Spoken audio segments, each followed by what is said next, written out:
செய்திகள். இலங்கையர்களுக்கு அபாய எச்சரிக்கை. வடக்கு மாகாண கல்வி அமைச்சில் இடம்பெற்றுள்ள நிர்வாக முறைகேடு.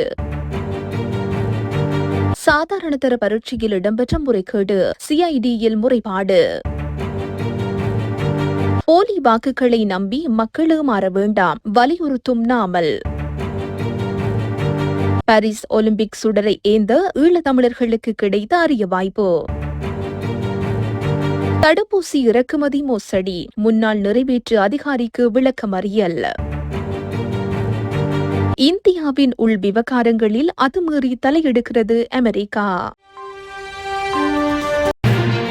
நாட்டில் கிரிப்டோ கரன்சி எனப்படும் டிஜிட்டல் நாணய அலகு சட்ட ரீதியானது அல்ல என இலங்கை மத்திய வங்கியின் ஆளுநர் கலாநிதி நந்தலால் வீரசிங்க அறிவித்துள்ளார். கிரிப்டோ நாணயம் இலங்கையில் வெகுவாக பயன்படுத்தப்படுவதில்லை எனவும் இந்த நாணய அலகு பயன்பாட்டில் ஆபத்தில் காணப்படுவதாகவும் அவர் தெரிவித்துள்ளார். அதே சமயம் கிரிப்டோ நாணயங்களில் முதலீடு செய்த சிலர் நட்டமடைந்துள்ளதாகவும் இவ்வாறான முதலீடுகளின் மூலம் சிலர் ஏமாற்றப்பட்டுள்ளதாகவும் அவர் சுட்டிக்காட்டியுள்ளார். இந்நிலையில் இலங்கையில் கிரிப்டோ நாணய அலகினை பயன்படுத்துவது குறித்து மத்திய வங்கி தொடர்ந்தும் ஆராய்ந்து வருவதாக ஆளுநர் நந்தலால் வீரசிங்க தெரிவித்துள்ளார்.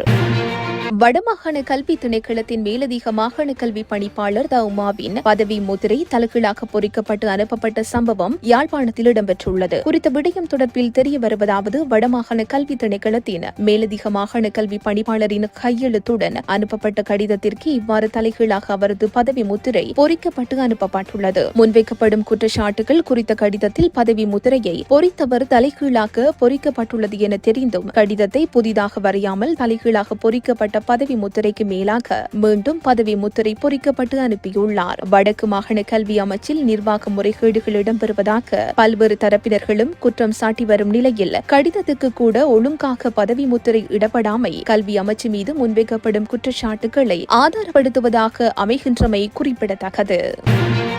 நடைபெறும் கல்வி பொது தராதர சாதாரண தர பரீட்சையில் இடம்பெற்ற முறைகேடு தொடர்பில் குற்றப்புலனாய்வு திணைக்களத்தில் இன்று முறைப்பாடு செய்யவுள்ளதாக பரீட்சைகள் ஆணையாளர் நாயகம் அமித் ஜே சுந்தர தெரிவித்துள்ளார். கொழும்பில் உள்ள 2 பரீட்சை நிலையங்களிலும் ஹசலக்க பிரதேசத்தில் உள்ள ஒரு பரீட்சை நிலையத்திலும் இந்த முறைகேடுகள் இடம்பெற்றுள்ளதாக குறிப்பிடப்படுகின்றது. தேர்வு எழுதியவர்கள் நேற்று வழங்கப்பட்ட ஆங்கில வினாத்தாளை கையடக்க தொலைபேசிகளை பயன்படுத்தி படம் எடுத்து மற்ற தரப்பினருக்கு அனுப்பி விடைபெறும் முயற்சியில் ஈடுபட்டுள்ளதாக கூறப்படுகிறது. குறித்த நேரத்தில் பரீட்சை நிலையங்கள் இருந்த அதிகாரிகள் கையடக்க தொலைபேசிகளை கைப்பற்றியுள்ளதாக பரீட்சை திணைக்களம் தெரிவித்துள்ளது. பரீட்சை நிலையங்கள் அமைந்துள்ள பகுதிகளில் உள்ள போலீஸ் நிலையங்களில் முறைப்பாடு செய்யப்பட்டுள்ளதாக பரீட்சை ஆணையாளர் நாயகம் அமித் ஜே சுந்தர் எம்மிடம் தெரிவித்துள்ளார்.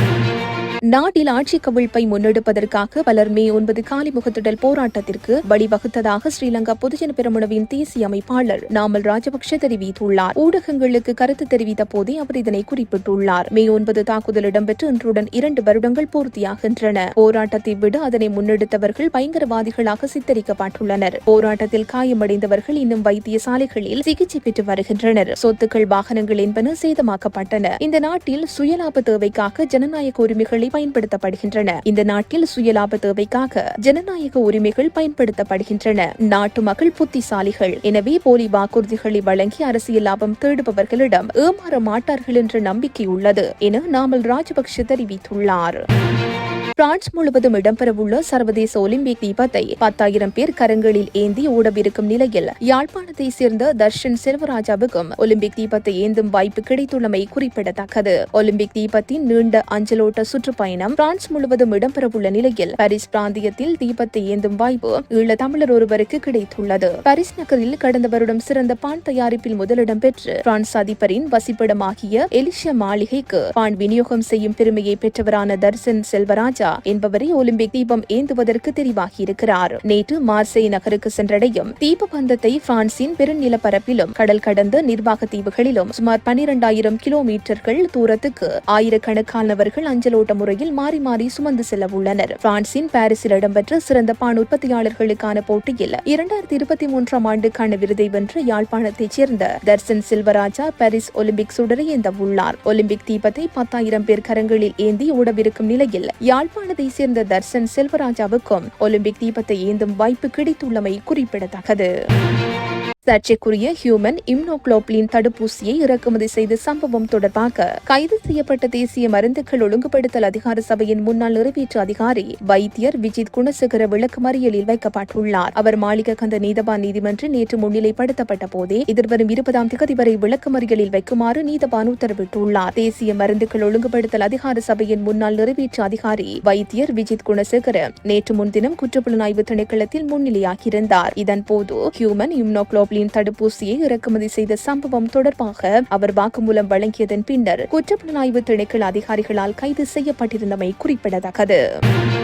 காலிஸ்தான் பிரிவினைவாதிகளுக்கு ஆதரவளிப்பது முதல் நடப்பு மக்களவைத் தேர்தல் வரை இந்தியாவின் உள் விவகாரங்களில் அமெரிக்கா அத்துமீறி தலையிடுவதாக ரஷ்ய வெளியுறவுத்துறை செய்தி தொடர்பாளர் மரியா யாகரோவா குற்றம் சாட்டியுள்ளார். அமெரிக்கா ரஷ்யா இடையிலான வளரும் மோதலின் அங்கமாக இந்தியாவை முன்வைத்தும் அமெரிக்கா மீது ரஷ்யா பாய்ந்துள்ளது. உக்ரைன் மீதான ரஷ்யாவின் தாக்குதல் நடவடிக்கையில் உக்ரைனுக்கு அமெரிக்கா உள்ளிட்ட நாடுகள் தீவிர ஆதரவளித்து வருகின்றன. ஆயுதங்கள், உளவு தகவல்கள், போர் பயிற்சிகள் உள்ளிட்ட அமெரிக்காவின் இந்த ஆதரவு மூலமே ரஷ்யாவின் பெரும்படை தாக்குதலுக்கு 2 ஆண்டுகளுக்கு மேலாக உக்ரைன் தாக்குப்பிடித்து வருகிறது. உக்ரைன் விவகாரத்தில் தொடங்கிய அமெரிக்க ரஷ்ய மோதல் வேறு பலவற்றை முன்னிறுத்தியும் வளர்ந்து வருகிறது. அவற்றில் ஒன்றாக தற்போது இந்தியாவை முன்வைத்து அமெரிக்காவை ரஷ்யா கடுமையாக சாடியுள்ளது. அதில் முதலாவதாக இந்தியாவுக்கு எதிரான காலிஸ்தான் பிரிவினைவாதிகளுக்கு அமெரிக்காவின் ஆதரவு அமைந்துள்ளது.